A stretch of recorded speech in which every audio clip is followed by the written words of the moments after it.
আসসালামু আলাইকুম। আজকে আমি আমার পুরা পাখির কলোনিটা ক্লিন করব।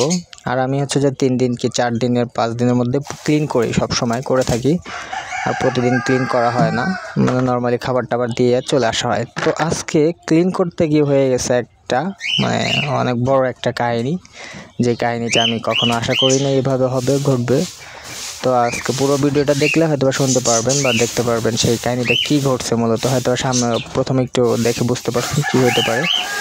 তো সবচেয়ে মজার বিষয় যে আমি এতগুলা হাঁড়ি দিয়ে রাখছি, যেখানে যে বার্জিগার বা অন্য সব লাভবার্ড ছোট পাখিগুলা হাঁড়িতেই ডিম দিয়ে থাকে। আর যেহেতু বার্জিগার যে অনেক বেশি ডিম দেয়, সেহেতু যে বার্জিগারের জন্য এই ছোট ছোট হাঁড়িগুলো একদম পারফেক্ট। বা আমার ককাটেলটা যেহেতু অ্যাডাল রানিং না, সেহেতু যে আমি ওদের জন্য ককাটেলের বক্স নিয়ে আসিনি। বা টিয়ার তো কোনো রিং নেকের তো কোনো যে এখন সিজন না, যার কারণে ওরা যে এখন ব্রিডিংয়ের সিজন না, সেহেতু ওরা বাচ্চা দিবে না। তো আমি ক্লিন করতে করতে যখন যে আমি চুপচাপ নিজে ক্লিন করতেছি, এই সময় হঠাৎ করে মনে হচ্ছিল যে কোনো একটা বাচ্চা পাখি কিচিরমিচির করতেছে, সাউন্ড করতেছে, খাবার খাচ্ছে বা মার কাছে খাবার চাচ্ছে এরকম। তো যাই হোক, পুরো ভিডিওটা দেখেন।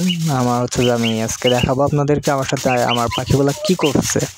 আমি এত কষ্ট করে এত টাকা দিয়ে হাড়ি কিনে আনছি, বাট ওরা করছেটা কি, জাস্ট দেখতে থাকেন আপনারা।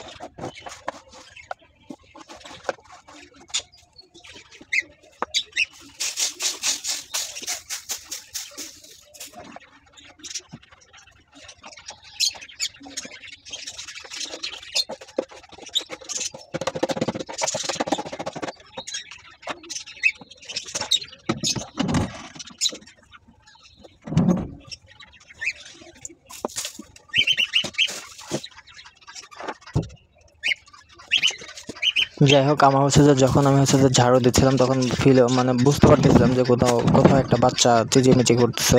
বাট আমি যে এভাবে ভাবিনি। তো পরে আমি খুব ভালো করে খেয়াল করতেছি যে দেখি না কোথাও যে বাচ্চা কাচ্চা আছে কিনা, বা যে কোথাও পাখি কোনো হাঁড়িতে যাচ্ছে কিনা। কারণ আমি যে হাঁড়িগুলো খুব যত্ন করে সহকারে আমি বেঁধে দিছি। তো আমি দেখতেছি না কোনো হাঁড়িতে একটা পাখিও বাচ্চা দেওয়ার নামগন্ধ নাই, বা একটা পাখি যাচ্ছে না, কোনো হাঁড়িতে যাচ্ছেও না, খাওয়াচ্ছেও না বাচ্চাকে।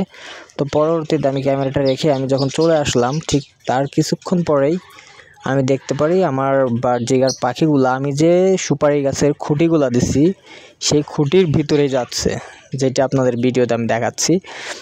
আমি পুরো অবাক যে আমি খুঁটিগুলা দিয়ে রাখছি চতুর্পাশে, যার জন্য ওদের জন্য ইজি হয়। কিন্তু তারা কি করছে, ইজি বাসা করা বাদ দিয়ে তারা করছে কি, সুপারি গাছের উপর দিয়ে, একদম টিনের উপর দিকে, যে দিক দিয়ে আমি মোবাইল পর্যন্ত ঢুকাইতে পারতেছি না। আমার ফোনটা যে ঢুকে আমি ভিডিও নিব, সেটার ওয়ে নাই, এতটুকু জায়গা স্পেস ফাঁকা নাই। সেই দিক দিয়ে তারা গিয়ে সেই সুপারি গাছের গুহার মতো বানায় সেটার মধ্যে বাচ্চা দিচ্ছে। ইভেন বাচ্চা আলহামদুলিল্লাহ অনেক হেলদি আছে, তারা খাওয়াচ্ছে কন্টিনিউয়াসলি। কিন্তু আমি এত দিনের মধ্যে আমি যে প্রায়, আমি তো নতুন পাখি পালি, যার কারণে আমার এত অভিজ্ঞতা নাই যে তারা এটার মধ্যে এভাবে বাচ্চা দিতে পারে। আমার এটা মাথার মধ্যে আসেই নাই। পরবর্তীতে আমি সুপারি গাছের উপর দিয়ে খুব কষ্টে ফোনটা ঢুকিয়ে 2টা পিকচার উঠাই। 2টা খুঁটির মধ্যেই তারা বাচ্চা দিচ্ছে, একটাতে 5টা, একটাতে 3টা। আলহামদুলিল্লাহ সবগুলো বাচ্চা সুস্থ আছে, দোয়া করবেন ওদের জন্য।